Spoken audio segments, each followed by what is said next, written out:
Hi guys, welcome to the Revive Stronger podcast. I'm your host, as always, Steve Hall, and today I have another exciting guest, and that is Stu Phillips. This is the first time he has been on the show, but he's been on my list for a long time. He is a prolific researcher and has done some amazing work covering things like protein, supplementation, and these are some of the things and topics that we dig into. We dig into HMB, BCAAs, EAAs, all of that sort of stuff, and collagen too. So you can look forward to us chatting in depth about some of these things and questions that pop up all the time. And I want to let you guys know, because this is basically your last chance. If you're considering a mini cut in future and you would like some guided group coaching where we can have Zoom calls each week, you want to sign up to the mini cut movement, where we're going to be helping a group of people shed fat fast. So definitely check out the link in the description and sign up to that soon, because it's going to be launching very shortly. So guys, without anything else, let's get into the episode. Hi guys, welcome to the Revive Stronger podcast. I'm your host, as always, Steve Hall, and today I have Stu Phillips on the podcast. I think a lot of you will know Stu. You'll have at least heard the name, I think, and actually he's been on my list to come on the podcast, for probably years actually. So I finally pulled my finger out and actually brought him on, which I'm really excited to actually talk to him. And the reason you may know about him is because he's been prolific within particularly like protein, and his research is focused on the impact of nutrition and exercise on mechanisms of human skeletal muscle protein turnover. And he is interested in diet and exercise-induced changes in body composition. So he's currently got more than 32,000 career citations and 250 research and review papers, which that's why I say pretty damn prolific. So you probably have read one of his papers or another paper that has definitely referenced him. So I'm very excited to be talking to you, Stu. How are things with you? Yeah, good. Well, look, first, thanks for having me on the show. It's always a pleasure to get some of the gospel out there and hopefully convince some people around things like exercise and its benefits and diet and all that sort of thing. But, I'm really, I want to just say that I'm the person who gets to give these sorts of shows, and I stand sort of at the top and people say, wow, you're amazing. And I'm like, you know what?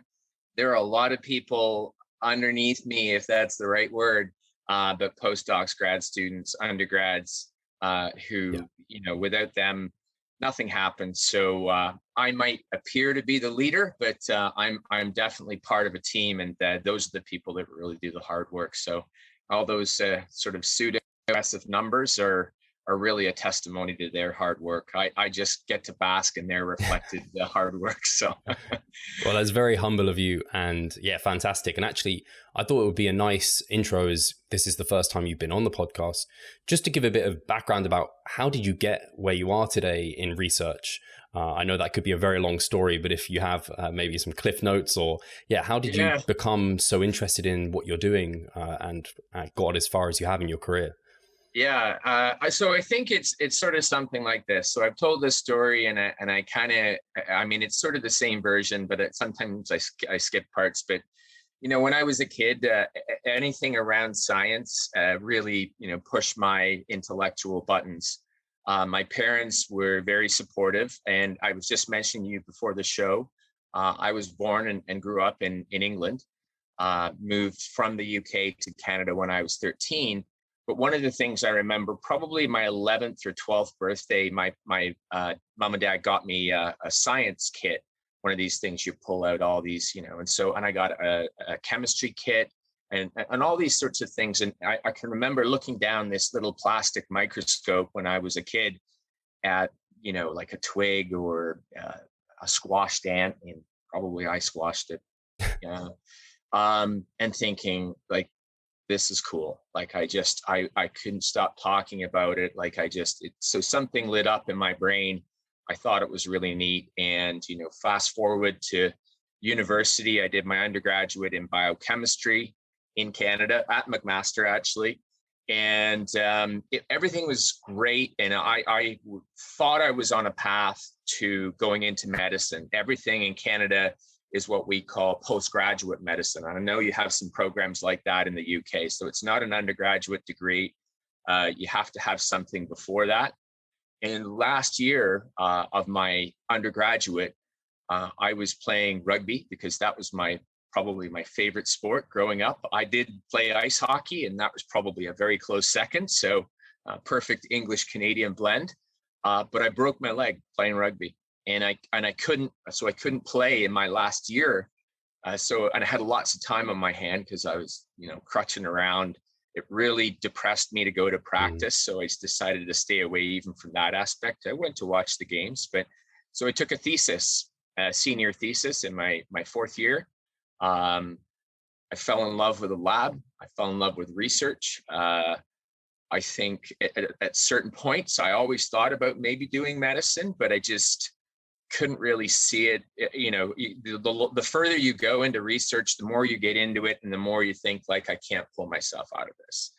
But if you'd have told me that I'd end up as a university professor, I would have laughed, probably even up until the day I got my job here in 1998. And then I think now it's all, the rest is history. Yeah. I'm here and I'm loving it. I can't believe I've been here as long as I have, but it's been a very rewarding career, and not that it's over.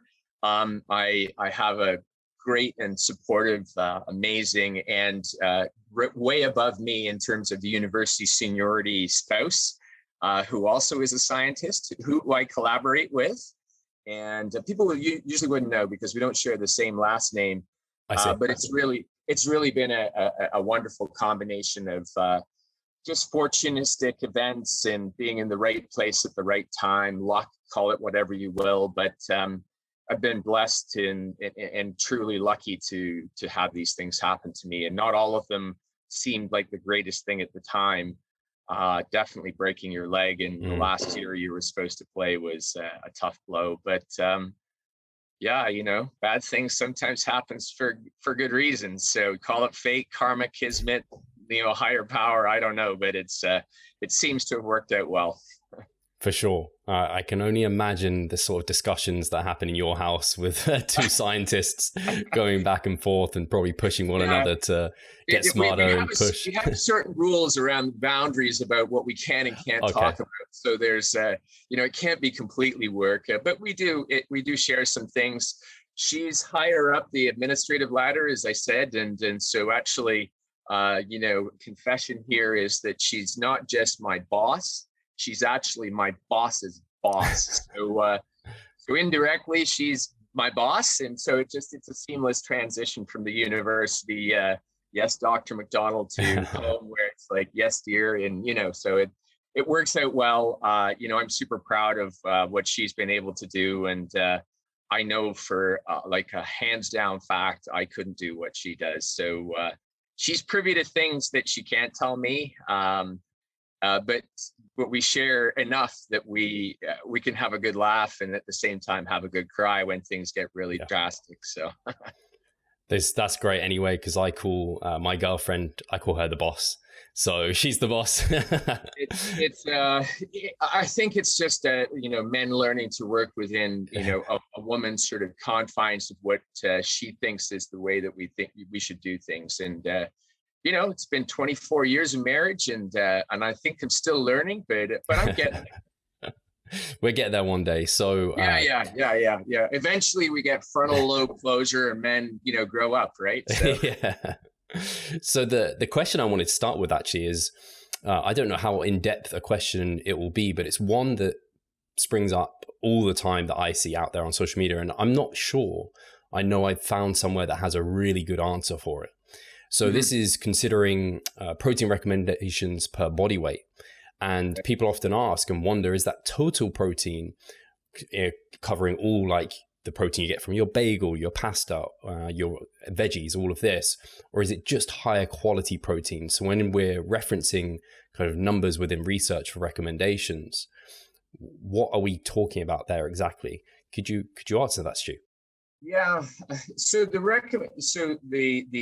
RNI in the UK, the RDA, so the recommended nutrient intake, the recommended dietary allowance, and I'm going to pick a semantic fight right off the top, is that I could agree with the RDA of 0.8 grams per kilogram of body weight if it was called the MDI, In other words, it's the minimum dietary intake, which is what I think it should be called, because it covers losses to prevent deficiency. And the RNI is the same sort of thing in the UK. So, and the numbers are virtually identical. So I think when you go and look at the definitions, what you would see is they say proteins of high, they generally refer to biological value. So, everybody, it springs to mind, and it's a truism, that animal-based proteins are higher in quality than plant-based proteins. But, the reality is that a lot of plant-based proteins still have relatively high biological value. Now, if I take you out of our, well-developed Western cultures and put you in a society in South America, deep in a rainforest, or in sub-Saharan Africa, and you're subsisting on the local root vegetable and only that, like you have limited access to animal protein. You don't kill your goat or sheep because that yields milk, but that's important protein too. Then it's more of a problem because it's low quality protein almost exclusively. But mixed Western and even in developing nations diets would be mostly considered to be high biological value protein. So, to me, it's all protein. Everything counts, like when you add it up. The only things that detract from that biological value would be the fiber content of plants, which if it's high, it's fundamentally anti-nutritional and it slows down and blocks some protein absorption, and then the quality of the proteins. But if you're consuming a mixed diet, so if you're an omnivore, chances are you're all good. If you're a lacto-ovo vegetarian, no problems. If you're a vegan, I think you just have to be judicious about how you plan your diet. And, it's not impossible. It's a very healthy way to eat. It's just more difficult. Yeah, for sure. And I think a lot of vegans, especially vegan bodybuilders, have begun to understand how they need to combine certain proteins to get you towards what an animal protein, kind of protein quality would look like there.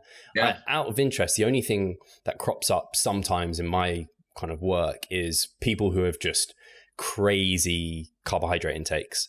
So they're just on like huge amount of calories, just like this person, their metabolism is just crazy, what have you. And in those cases, they get a lot of these. Maybe their diet starts looking less and less like a omnivore, and it looks more like a vegan because there's just such quantities of bread and things. Do you think in those sort of situations, it's worth just maybe putting in a little bit more protein just to keep the quality kind of as a whole higher? Yeah, so 3 quick answers to that question. One, I have 3 sons, the oldest of which is, I call him a starchitarian. So he's like he seems like everything is pasta and bread and rice, and the saving grace, he doesn't eat a lot of meat, and he eats vegetables. He has favorites, obviously, but he drinks like literally gallons of milk. He's 22, so he's actually, he came home for the summer from university, and all of a sudden I'm like, I can't keep milk in the house. So it's so I know the type of person you're talking about. My answer to this question, and confession, like hot off the press, 2 weeks ago would have been different than it is now. So I'll just tell you really, really briefly. Don Layman, who's a very good friend of mine, protein researcher, you've probably seen him out there on social media. He's a retired professor from University of Illinois, pointed me to a paper from that he collaborated with a former PhD student of his, and her name is Devkota, and I can't remember her last name. Anyway, what they showed in mice, so take it for what you will, is that actually insoluble fiber from grains and vegetables and everything was an important prebiotic substrate for your gut microbiota that can produce essential amino acids. So it may be that, and that's almost ruminant-like, because cows essentially upcycle grass, which we can't eat, which is just full of cellulose, and their gut microbiome through their 4 sort of stomachs that they have is able to get turned into beef. And that's like, a cow is an astonishing biological example of what we call protein upcycling. And so it appears that vegans, or at least vegan mice, have this capacity. They develop and grow a gut microbiome to provide the essential amino acids that they need. So the long and short is that I don't know that that's an optimal way to eat if you're wanting to gain muscle or fuel, some sort of performance. But human physiology is so variable. And I've learned this, by trial and error and just listening to examples and getting anecdotes of people that do things that defy what we think is normal physiology. And so I mean, when we look at our human genome and the variabilities in certain little polymorphisms of certain proteins throughout there probably are some people that thrive on very high carbohydrate diets. There was a tribe discovered in the deeper Amazonian jungle years ago, when unfortunately the Western civilizations were colonizing Brazil. And they subsisted on a diet that was about 96% carbohydrate, but they paddled like crazy every day to hunt. They climbed trees, they cut down trees. They're very, very active. Introduced to them what the West thinks are brilliant technological innovations, like a motor for your boat. Now they don't paddle. They're very sedentary. They're overweight, they're obese, and they are, suffering from type 2 diabetes. And that's a familiar story of colonization of indigenous cultures and giving them our technological innovations, which make them more sedentary. And then that reveals the pathological side of carbohydrates when you're not doing enough to burn them and store them. So now you turn them into fat, and so it's sort of that's a really complex answer to your question. But take home point, I think some people can be okay.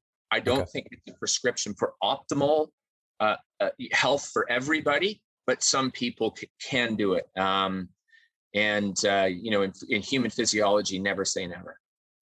Yeah, it's actually crazy, like how often you look at the human body and how really adaptable it is. I mean, you only need to look at something like vaccines and COVID for an example of just like some people just deal with it really well, and how variable it can be as well. So that's super interesting. I guess if I was to push you for an answer for that bodybuilder who was looking to get as much muscle growth as possible, and they're eating 600 grams of carbs, and from that they're getting maybe 200 grams of, I don't know, that sounds like too much. Maybe it could be 200 grams of like a protein from those carbohydrates, and they only weigh maybe 200 grams. Should they be pushing more than 200 grams of protein within their diet?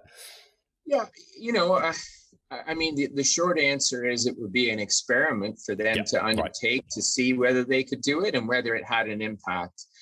I'm very quick to point out with our meta-analysis, and as much as I talk about protein, I always say to people, like, the fundamental basis of gaining muscle and everything is still going to the gym on a regular basis. That gets a lot of the job done. And then protein adds a sort of thin slice on top. So, if this is an individual looking to, achieve or bodybuild and compete and everything like that, then chances are, I'd say, try some extra protein, see if it's good for you. If this guy is like, I really prefer that it be, plant-based protein, there were plenty of alternatives. A decade ago, it was much tougher. It was really, I could really only say soy. Yeah. But now we've got pea, we've got rice, we've got hemp, we've got, the list is pretty extensive. And insect protein, if you choose. So yeah, why not? Like, we're all a small study of N of one, and you have to be careful to establish cause and effect with the things that you do. But I've heard the expression. I think it's a little bit intellectually lazy, but it works for me. Right? Is how do you counter that? Right? I'm like, okay, go for it, man. It's, I always try to say, like, I'm not a dietitian and I'm not a nutritionist. So I try not to be prescriptive in what to tell people to eat. I just say, this is the science. Now you make an informed decision. So it's, I'll tell you what I think and what the science shows. And then, but it's up to you. Yeah. Fast, efficient fat loss. Does that sound like music to your ears? The mini cut movement might just be for you. Mini cuts are like robbing the fat bank. You want to get in and out with as much fat as possible. In a short period of time, you could easily look to lose 6 to 12 pounds of fat. The mini cut movement is excellent. There's group support for extra accountability and also expert help within the group. We have educational videos to keep you on track along the way, and you get all your nutrition and training customized and individualized for you. So if that sounds of interest, get involved with the mini cut movement. That makes a lot of sense. That's really gives me kind of vibes that Brad Schoenfeld very much gives me as well, where he's very much like, I can only give you the science. I can't give you like he doesn't like to kind of go too far from the science. Brad and philosophically, Brad and I agree on a lot of things. There's some things we disagree on, but we agree to disagree. But I don't think either of us is pushing, this is the way to do things. It's just a way to do things. And so that's an important distinction. And I try not to be too dogmatic about what it is that I say, but I'm like, look, this is the science. I'm like, if you have something that's contrary to this that I don't know of, I said, please share it, because that's, it's hard to knock me off my opinion or my pedestal, but I wouldn't be a good scientist if I didn't say, that I could change my mind. And plant-based proteins are an example where, 10 years ago, I would have said, no, I wouldn't, don't bother with that. But over time now, I've begun to soften on that, because I think the differences are smaller and smaller, to be honest with you. Fantastic. Cool. So the next question I had kind of comes from your IOC consensus statement, dietary supplements and the high performance athlete. And there was a few in there that I think would be, they've not actually, from my knowledge, been covered on the podcast at all. I mean, I should know I'm the host, so I don't think I've ever asked anyone, like we're already over 200 episodes and we still haven't got into these supplements. Sure. And from what I've seen on social media, you have kind of a distinct opinion on some of these, which I think will be helpful to just like talk a bit about, and you're quite passionate. So one of them was HMB. So this is one kind of I've seen out there and people will have heard of and potentially kind of used in various ways, but I'd love to hear kind of what you think in terms of applying to that high performance athlete or a bodybuilder specifically, because that's like our audience. Kind of where do you see it? So my disclaimer is that the IOC paper, which was a true achievement, and I mean, it was the International Olympic Committee's first acknowledgement that supplements were okay. Prior to that, they said you just shouldn't take them, which it's naive. Yeah. That was a really tough paper to write. I was part of the writing team. Everybody on the author list was not. So there was a small number of us that wrote and drafted, and everybody else put their input in. The pictures, every picture you see in that, I drew. And I can tell you that one of them went through 38 rounds of revision. Whoa. So, so it took a long time, and it was a big, it's just a series of disagreements and agreements, and, what can we say? And is it A+ evidence, B+ evidence? So you come down and you've got caffeine, creatine, bicarbonate, protein powders, and sports electrolyte drinks. And then, it sort of drops off. Just squeaking in would be nitrates. So, beet juice or whatever. I would say a strong B+ is like beta alanine. And now that we were, fast forward 3 or 4 years, I think beta alanine would get into the A category. After that, it drops off pretty sharply, and we get B+, we get B grade, we get C grade, and then we get sort of, just don't even bother. In the don't even bother category, to me, that's where HMB lives. So beta hydroxy beta methylbutyrate is a chemical analog that is I'll call it a cousin of the essential acid leucine, and they signal through and activate all of the same what we call canonical signaling pathways. They don't really have different mechanisms. The only thing is that HMB You can consume a small amount of it, and it can have its effect, and it's excreted. But leucine participates in a lot of other metabolic reactions, so you would need to consume, ostensibly anyway, more of it. At least that's what the people at Abbott Nutrition, who have rights to the patent, which is owned by a guy named Steve Nissen, who still does studies on HMB and publishes them.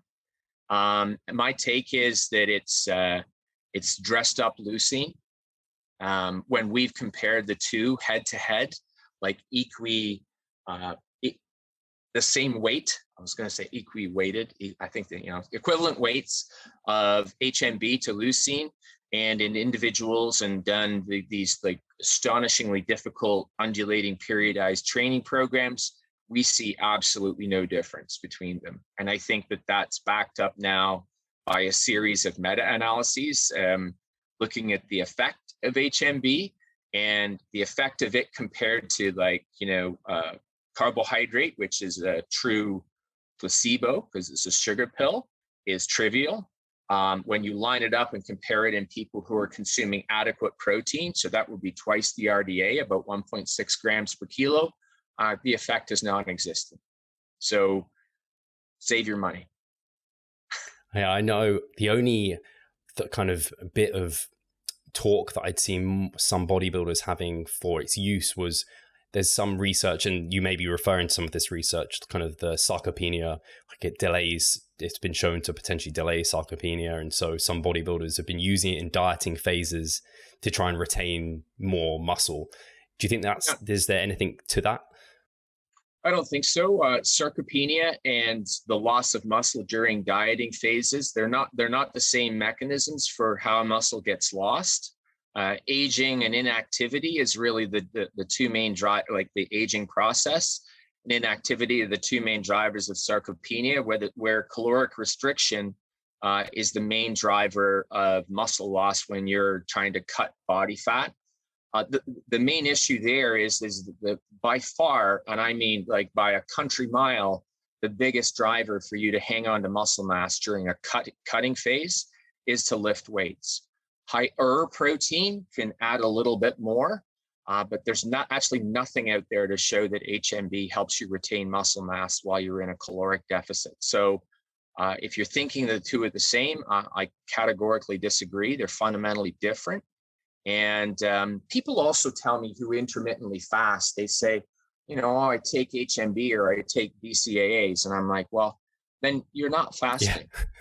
Yeah. Like a fast means like nothing, NPO, nil per os, water, black coffee, Diet Coke, even that has some amino acids in it. And if it's, phenylalanine and aspartame. And I say, so, you're not intermittently fasting. You're spiking your fast with little protein containing meals. And they're like, oh, well, it's only a small amount. And I said, how much muscle do you think if you didn't eat for 24 hours, how much muscle do you think you would lose? And I say this and they go, oh, I don't know, like 100 grams. I'm like, about 5 grams. So,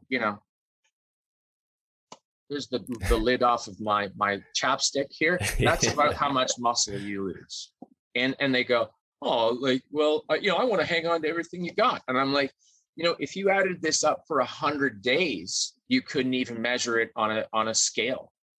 So, if you think you're preventing muscle loss by taking BCAA or leucine, I think, you're a little bit delusional about what it is you think you're losing. Yeah. No, that's nice. It also fits my bias a little bit because I have tried HMB before in a powder form and it was just one of the worst things I've ever tasted in my life. So probably is bad. It makes sense it's partnered with leucine because leucine is pretty bad too. Well, leucine and HMB. So if you lined up 20 containers of the amino acids, and I know people don't do this, but these are the kind of things we do in my lab, and you're like, that one's kind of sweet, and this one's it's a little bit bitter, and like the sulfur amino acids are like, that's like a rotten egg, right? You get to leucine and you're like, whoa, damn, it's as bitter can be. Like if it's just, so it's not an easy one to disguise from a food additive standpoint. And what, and HMB is the same. And I'm like, because it's structurally and metabolically pretty much just a cousin of leucine. Yeah. So the real question is why people would ever expect for it to be that much more effective than leucine. Yeah, for sure. And actually, I mean, you mentioned BCAAs, so it would be great to, I mean, BCAAs are way more kind of prolific within the bodybuilding industry as a whole versus HMB. I mean, HMB is tiny compared to it. So yeah, what's your opinion on the application of BCAAs? Well, branched chain amino acids. So you've got leucine, we've already talked about, isoleucine and valine, and they all are structurally similar by this branched chain. I think you can trace the origins of the use of these amino acids back to some very early experiments in the 60s where people were taking muscles out of rats, putting them on a little clip, and then dropping them into a bath and bubbling oxygen through this bath to keep them alive. So it's what we call ex vivo, so outside of the animal, and you're studying the metabolism. So one thing to be clear, as soon as you take a muscle out of a rodent and you put it in a bath, it's dying. So it might be a slow death. You can probably sort of prop it up by bubbling oxygen and giving it the right nutrients. And what people noticed is if you put it in a medium without amino acids, like it leaked amino acids into the medium very quickly. So protein breakdown was going crazy, and it's dying. The muscle's dying, so that's what it does. But when you include, and they threw in the branch chains, so isoleucine, leucine, valine, it didn't die as quickly. So they appeared to sort of sustain it. And the reality is, I think if you, instead of including all three branch chains, you've just thrown in leucine, you would have got the same effect. So there's one branch chain that matters, and that's leucine. And we now know that it's the key amino acid that you can just feed people leucine and stimulate new muscle protein synthesis. It doesn't last long because you need all of the other essentials. But if you feed leucine plus the other two branch chains, you don't get any greater effect. So it's all due to leucine. And the other two are just kind of there along for the ride. And in fact, we have a study where we looked at rates of muscle protein synthesis, and we had a little bit of protein and we added leucine, and this little bit of protein then began to look like 4 times the dose of protein. So it made a small dose look like a big dose. When we added the little bit of protein and we added the same amount of leucine, but then the other two branch chains, we didn't get that effect. So, our interpretation, and this is a hypothesis, we're not really sure, is that the other two branch chains, what we do know is they all use the same transporter to get in and out of the gut and in and out of the cell. So we think when you've got leucine and these other two in there in high amounts, they all compete for the same sort of gate or door to get into the cell. And so it reduces the relative effectiveness of the one that you really want to get in, which is leucine. Very interesting. And I guess then the people... So branch chains, save your money. Yeah, I think a lot of people, hopefully, especially people listening to this podcast, kind of have the opinion that as long as you're eating your total protein by the end of the day from a kind of like, you don't need the BCAAs, it's not going to add anything there. And right. In situations, there could be actually whey protein or a complete protein source may even be a better option. Oh yeah. Whole proteins and whey, sort of, king of the heap or whatever. But I mean, even even food, goodness me, a chicken breast, a couple of eggs, a scoop of whey protein mixed with milk, you're over the top anyway. So branch chains, then it's just, it's pixie dust, right? So doesn't really do much after that. You've got the magic in the tank, no problem. And you mentioned they have calories, which is something I think people and supplement companies completely have got around this somehow, and I don't really understand it, but they don't need to say it has calories. But yeah, it's a labeling quirk that allows you to say that amino acids are calorie less. They're energy, they're devoid of energy. And I always ask people, I'm like, so what are they? Like, I mean, if they're calorie less, then essentially it's the reverse of solving the energy crisis. I mean, if we can find calorie-free foods, then there must be some foods that sort of, have more calories than they really contain or something like that. Otherwise, if we ate a whole protein diet and it were just composed of amino acids, then theoretically we would die. But, patients in the ICU and other places don't. But yes, of course, branched chains contain calories. So it's a labeling quirk that allows them to be labeled as containing no calories, but that's just bunk. And I guess to the converse to BCAAs in some ways, EAAs, I don't think they were covered necessarily in this, but I don't know if you have any opinions around the application of EAAs. Some people have kind of moved towards now using those instead. Do you see any application? EAAs are convenient. They work because now you've got all of the 9 essentials and the non-essentials your body can make as well. So you've got all the 20 amino acid building blocks that you need to build muscle or bone protein or heart protein or whatever you want to say, any protein in your body. So they work. To me, they're a useful sort of, I would use them more, I call it a crutch, so in situations where you can't get to eating some protein, or you're in a meet or a race where you're way out in the middle and you don't have access to it, you can rip open one of these sachets, you can mix it and be good to go. I don't think it's not a good idea to just have essential amino acids, because that's where some people go, is that they just say, oh, well, that's all I need. We're still, the science in the study hasn't been done where we do that experiment, where we just take people and we only feed them essential amino acids for a prolonged period of time. And we see whether in reality they can be okay. So now we do have to then feed people essential fatty acids, which they need, only a small amount. And I'll hands down admit that you don't need to have carbohydrate, although I think it's beneficial if you're being active. What happens? And the short answer is we don't know. The theory is of course, if you're giving out all the essential amino acids, you should be okay. But we don't know. But I have a good friend named Luke Van Loon, who's if you've never had him on the show, I'd highly recommend him. He's a researcher in the Netherlands from Maastricht University, and he would love to do that study. He tells me all the time. we bounce studies off each other, and we keep saying we should collaborate. The problem is we're both trying to race to the top, so to speak. And so we chat at meetings, and we have probably, I think, somewhere between 20 and 30 studies that we should do together. Wow. But give me 28 hours in a 24-hour day, we'll talk.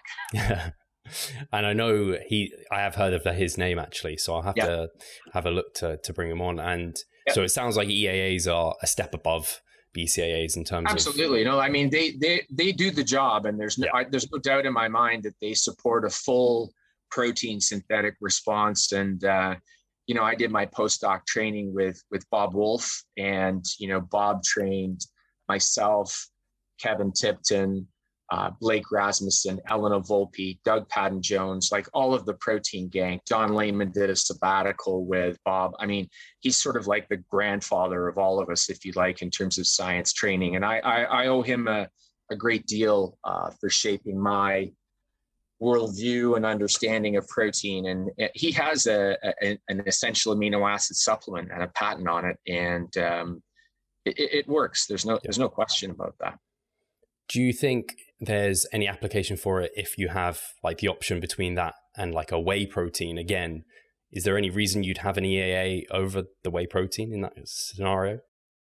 Yeah, so I'm gonna bat for whey. It's not influenced by my industry ties to the whey industry. It's really mainly influenced by, to be honest with you, the taste profile of whey. Yeah. I grew up in an era where all protein powders came from Joe Weider, And, we owe the Weider brothers a tremendous debt. They took what was an obscure, sport in one tiny area of California and turned bodybuilding into an international event. And there's a lot of things that I owe them credit for. They're Canadian by birth. And but the one thing is that the Weider supplements, so it was egg, milk, or a beef supplement, and all of them were mix it with water or whatever you wanted. You had to mix it with something, but so you try to mix it with something, and then you'd be like, just drink it. And so now whey protein to me, it's like drinking cake or cookies and cream, or like it's like vanilla, chocolate, you name it. Like, I mean, I have favorite flavors, but all of them taste outstanding.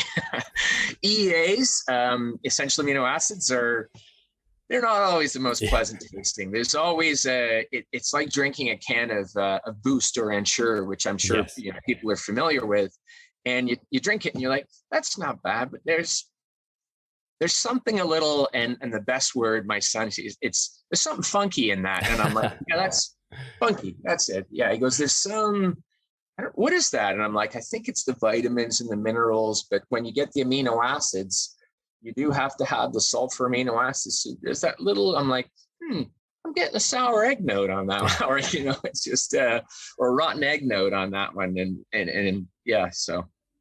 But equivalent, when you compare them head to head, it's hard to know how to compare them. Do you get the same amount of essential amino acids in the whey, which means you get way more protein in the whey? It's easy to make whey jokes, but or do you match them? In which case, you have to have much lower whey protein compared to the essential amino acids, because head to head, there are some studies. And it seems to show that the EAAs are better, but I think it's depending on how you do it. So if you say we're going to match essential amino acid profile, then we have to drop the total amount of whey protein compared to the EAAs. So then is it truly an apples to apples comparison, as opposed to or I would say apples and oranges, but Granny Smith's versus Macintosh or something like that. Hi guys, Steve here. Just wanted to take a moment of your time to remind you of our online coaching service. At Revive Stronger, we pride ourselves on providing personalized service that will take your physique and knowledge to the next level. If you're interested, check the description and sign up. That makes a lot of sense. And I guess the only thing I was thinking is maybe for a vegan, having those EAAs and having that supplementing some meals, that could be something really helpful for the vegans really looking to optimize. Yeah. And some people have asked about, what about supplementing leucine for vegans? And I'm sort of like, in theory, it makes sense. Although most of the trials where they've just given leucine haven't come up with a positive outcome, but nobody studied it in vegans. But certainly if you're deficient in amino acids, maybe the essentials could help. But, bear in mind that paper I mentioned about, the cellulose being an important prebiotic to cultivate your microbiota that is, sort of compensating for those EAAs. But, is it to get you to sort of, just being not deficient, or is it beyond? And that's a question we don't know the answer to. Yeah, very interesting. And then hopefully we have time to cover off, and I know this is one you're also passionate about, is collagen, because that, for whatever reason, in the last year or so, really exploded in the industry, well, throughout lots of different industries, in fact. But for the bodybuilder, the sports person, does collagen have any application for us? So, and I hate to be the person that just, what I do is, crush everybody's dreams or something like this. But so collagen, just to be really clear about where collagen comes from. So you go to a rendering plant, you have the carcass of an animal, they strip all the meat off of it, and what's left over are, there's the skin and the bones. And you can Google rendering plant and look for images, and it gives you a pretty clear idea of what it is. So in the past, we took these bones and the skin, took it to a factory, boiled it up, made it soft, crushed it, and put it into things like, pet food. Because there is, I think it's a news flash for a number of people to realize that your bones are 40% for the most part by composition protein. It's not just a stick of chalk like calcium, and the protein is collagen, and skin is, it's elastic, right? So it's, it's stretchy, it's got collagen in it. Your hair is collagen, your nails are collagen. And so we would take all of these things and we would boil them up. We would put them in pet food. We also got sort of gelatinous stuff out of it that we found was sticky. You can make adhesives. You can do it in all kinds of things. They would put it into cosmetics to give it a consistency, everything else like that. And a lot of it, was also used as protein waste. So, you'd chuck it on farmers' fields as a source of nitrogen for fertilizer. And then, somebody obviously had the brilliant sort of notion that, our bones and our collagenous tissues, our tendons and our ligaments are made of collagen. So maybe to fuel the collagen or to rebuild the collagen in your body, you should eat collagen. And that's sort of, it grew out of there. I mean, it's a marketing coup, right? And then you begin to generate, sort of just, so marketing drives it first, and that's just beat the drum, with messages: collagen for your skin, collagen for your wrinkles, collagen for your joints, collagen for and the next thing is collagen for your muscle. And then the collagen industry folks sponsor a number of people to do studies who have ties to collagen institutes, which I'm not sure what those are. And it's uncanny how many positive results the collagen industry can generate.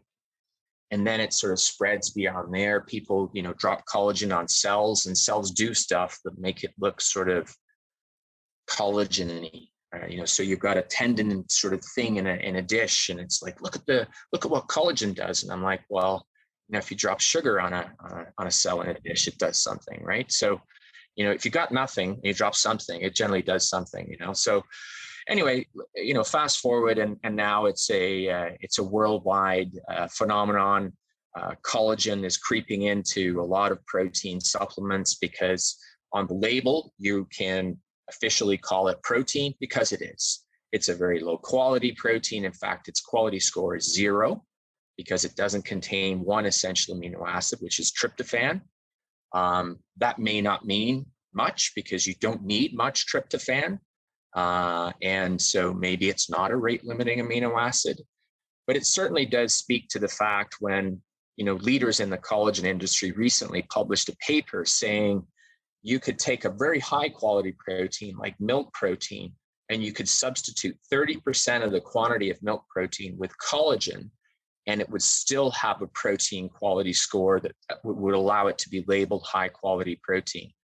So read between the lines. We can take a good protein, dilute it with a crappy protein, and still have a fairly good protein. So I think that's the most blatant admission of the reality, which is our protein is low quality, and it's a filler for good quality protein.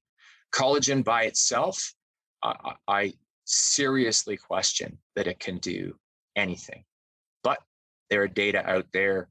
It's in the public domain. I don't know how the results were obtained because I'm not privy to that, but we challenged one paper with a letter to the editor in which older men gained, and you'll appreciate this, in a space of 12 weeks with a protein supplement that gave them 30 grams of collagen per day, 7 kilos of, they call it muscle. It's not, it's fat and bone-free mass. And so 7 kilos in 12 weeks. So that's, quickly do the math. It's about 15 pounds of muscle in 12 weeks. And that's the amount of muscle, like in all of the studies we have ever done in my 23 now years at McMaster, we've seen gains like that once or twice in young men, and they're just, you can almost watch them. They almost grow before your eyes, right? Like it's astonishing. And so clearly they had some genetic predisposition, or they were sneaking an exogenous supplement on the side. We don't think they were. But for you to have that as a group mean and a group of older sarcopenic men, I don't believe it. Our letter, we challenged the notion, zero reply, nothing. Says it all. Well, how do you come back and say, well, we think this? Because you're devoid of an answer, because you don't have one. Absolutely. So, and I hate to be sort of accusatory or anything, but let's just look at the science. No, I mean, everyone listening, I think, will appreciate you for that and for being honest and, again, being true to the science there. And I think just a quick question. I think some people do still think there could be some benefits to joints and things like this. Is there support for that?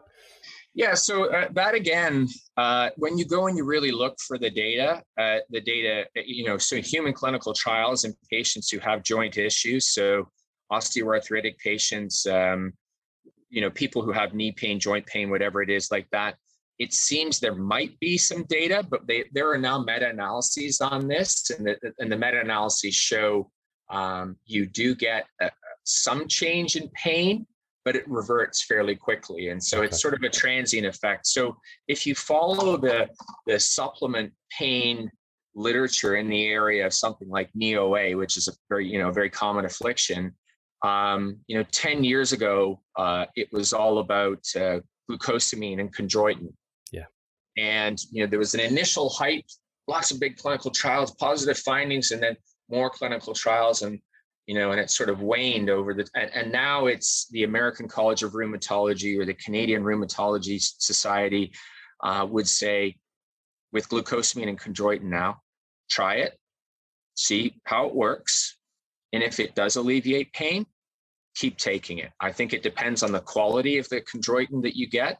And if it works for you, then hey man, like if it takes pain away in your knees and it's not hurting you, which I don't think chondroitin or glucosamine does, except maybe your pocketbook, then go for it, man. Why would you not? I suffer from EAA, and why would I not? But glucosamine does very little for me, so I choose not to take it. I just manage the pain with ice and accept it.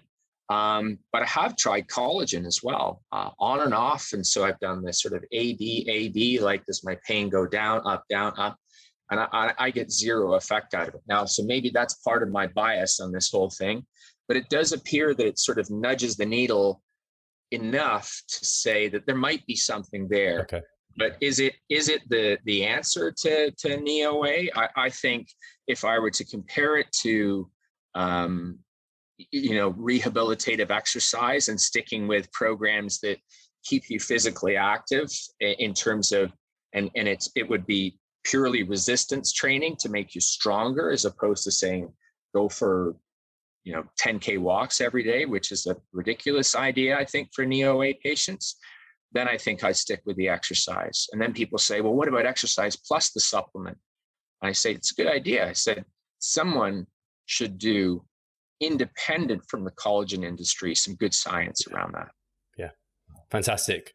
Stu, I don't want to keep you any longer. I know you've got some busy plans to get to, and I just want to say sorry, it's, the days, if like I said, find me 28 hours in a 24-hour day, and we'll talk some more. But, I'd be happy to pop on at another time, and we can talk again. And hopefully, I say these things, and I honestly feel like I upset some people because I burst some bubbles, and I apologize for that, in the sense that I'm sure disappointment is always it's a powerful thing to walk away with, and that is not always fun. But as I said, this is science. This is the science. I don't get money from collagen people. I get grant money from whey protein people, but you can go and look for the science if you want, but I'm trying to just summarize it for you. So I hope that people take away that it's a science-based answer or evidence-based answer that I'm giving them. And it's not just me, lining my own pockets. Yeah. I have a good job. I have a good life. I do okay. I don't have a private island somewhere. I don't fly in a private jet. My milk goes sour, so yeah, I'm a real person, man. I think people will really appreciate it. And yeah, if I can get you back on, I think we can talk about maybe some more positive things that will leave people feeling pretty good or very interested as well. What we need to talk about, in my opinion, is just how great exercise is. Yeah. Because you know what? It's a no-brainer, but nobody makes money off of it. But it's just, you and I could have a big love-in about how, what we could do if only everybody exercised. For sure. Forget the supplements. I'm like, just get active. Absolutely. That's a true passion of mine for sure. What do the Nadolski brothers? Exercise is medicine. Hey, man. That's their slogan. Those guys do good work, man. Spencer cracks me up. Instagram memes are yes, a source of great jocularity in my house for sure. And on that note, I just want to make sure if people want to learn more about you, learn more about kind of your studies, look into any of that, where should they head? Yeah, so I'm on Twitter as MacKinProf, so MacKinProf. Same handle on Instagram. You can find me at smphillips or smp.phd on Facebook. If you type in Stuart Phillips and McMaster, you generally get me. If you type in Stuart Phillips and do a search on Google, there's another Stuart Phillips, quite famous, wrote musical scores for years for television and movie, and well celebrated. And in your neck of the woods, another Stuart Phillips, who is, I think, rumored to have given the most expensive haircut in the world. He has a salon in London. He's a good-looking dude, and one of these days I'm going to go in and he's going to say, I want to get my hair cut by Stuart Phillips. I said, because I am the real Stuart Phillips. Amazing. Yeah. I'll make sure that's all linked below. And again, thank you guys for listening, and thank you, Stu. Take care. My pleasure. My parting words are to say to everybody, stay safe, wash your hands, wear a mask, get a vaccine, and we'll see you on the other side of this. We got through the whole thing without saying COVID, but yeah. I think I mentioned it. On the other side of this pandemic. Sorry, I just blew it. Sorry.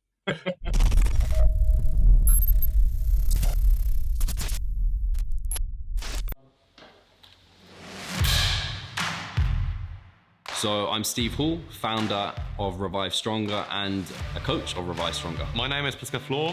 I'm the co-owner of Revive Stronger and also a coach, of course.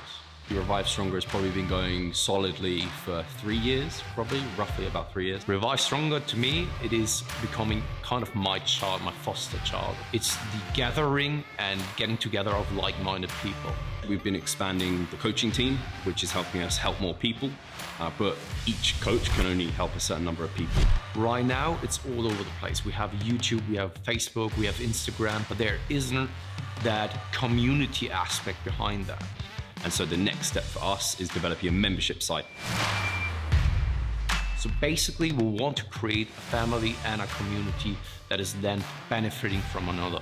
A really cool community for people within our little niche is going to be a website. They will get early access to our podcast. You can access us, ask us questions. The community aspect, we have a forum there. You can ask questions, but also you can log your journey. There's also going to be courses on there. Courses, presentations on different topics. Discount of past seminar footage. We will log our journey as well. We'll start vlogging. We're going to have documentaries. Our entire athletic journey. Furthermore, they get access to an exercise video library. The exercises that we love for hypertrophy and maximizing hypertrophy, we're going to go through those in depth, telling you how to execute them. We kept them concise and also mobile friendly so that you can watch them in between your sets. I'm super excited to grow this community. The amount of value that we're going to be delivering is huge, and I'd love you to be part of it. You will get so much out of that. I'll see you inside.